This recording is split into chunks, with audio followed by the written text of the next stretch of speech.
आमच्या मुलीशी संबंध का ठेवतोस म्हणत गावात बोलावलं। गुप्तांगावर लाथा मारल्या।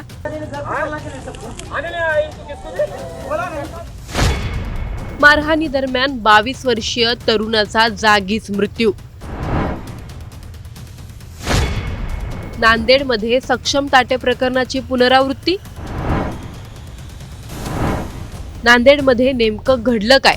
सक्षम आणि आचलच्या प्रेमातून महाराष्ट्र सावरतच होता की त्यात नांदेडची ही दुसरी ऑनर किलिंगची घटना समोर आली।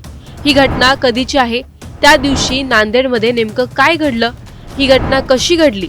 मृत तरुणाचं नाव काय आहे आणि या घटनेतील आरोपी कोण कोण आहे हे सर्व जाणून घेणार आहोत या व्हिडिओमधून।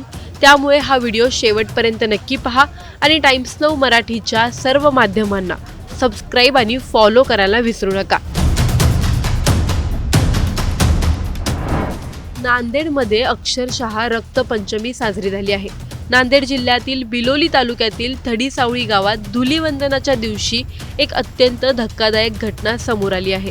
प्रेम प्रकरणातून एका 22 वर्षीय तरुणाचा निर्घृण खून झाल्याची माहिती पोलिसांकडून देण्यात आली। मुतन्याळ गावातील दुर्गेश्वर धारासिंग ठाकूर वय वर्ष 22 हा तरुण काही दिवसांपासून एका मुलीच्या संपर्कात असल्याची चर्चा होती। याच पार्श्वभूमीवर त्याला थडीसावळी गावात बोलावून घेण्यात आल्याचे सांगितले जाते। गावात पोहोचताच काही जणांनी त्याला घेरलं आणि आमच्या मुलीशी संबंध का ठेवतोस असा जाब विचारत त्याला बेदम मारहाण करण्यास सुरुवात केली। त्या मारहाणीत आरोपींनी त्याला लाथाबुक्क्यांनी मारहाण केली। विशेषतः गुप्तांगावर जोरदार लाथा मारल्याने त्याची प्रकृती गंभीर बिघडली। मारहाणीमुळे दुर्गेश्वर याला अचानक उलट्या होऊ लागल्या आणि काही वेळातच त्याचा जागीच मृत्यू झाला अशी माहिती पोलिसांनी दिली आहे। या घटनेनंतर थडीसावळी गावात तणावाचे वातावरण निर्माण झाले।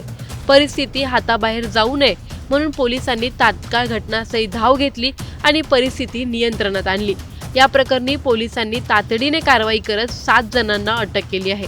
अटक करण्यात आलेल्या आरोपींमध्ये पद्मसिंह गंगासिंग ठाकूर, राजू सिंग गंगासिंग ठाकूर, गंगासिंग हनुमान सिंग ठाकूर राहणार थडीसावळी तसेच दिलीप सिंग ठाकूर, विजय सिंह ठाकूर, विशाल सिंह ठाकूर, प्रताप सिंह ठाकूर राहणार निर्मल तेलंगणा यांचा समावेश आहे। तेलंगणातील या 7 आरोपींना अटक करण्यात आली असून त्यांच्या विरुद्ध गुन्हा दाखल करण्यात आला आहे। सध्या या संपूर्ण प्रकरणाचा पुढील तपास पोलीस करत आहेत। ही घटना समोर आल्यानंतर नांदेड जिल्ह्यात खळबळ उडाली असून ऑनर किलिंगच्या शक्यतेने या प्रकरणाकडे पाहिलं जात आहे। प्रेम प्रकरणातून एवढा टोकाचा निर्णय का घेतला गेला? तरुणाला गावात बोलावून मारहाण करण्यामागे नेमकं कोणाचं नियोजन होतं? हा खून पूर्वनियोजित होता का? ऑनर किलिंगचा आणखी एक प्रकार आहे का?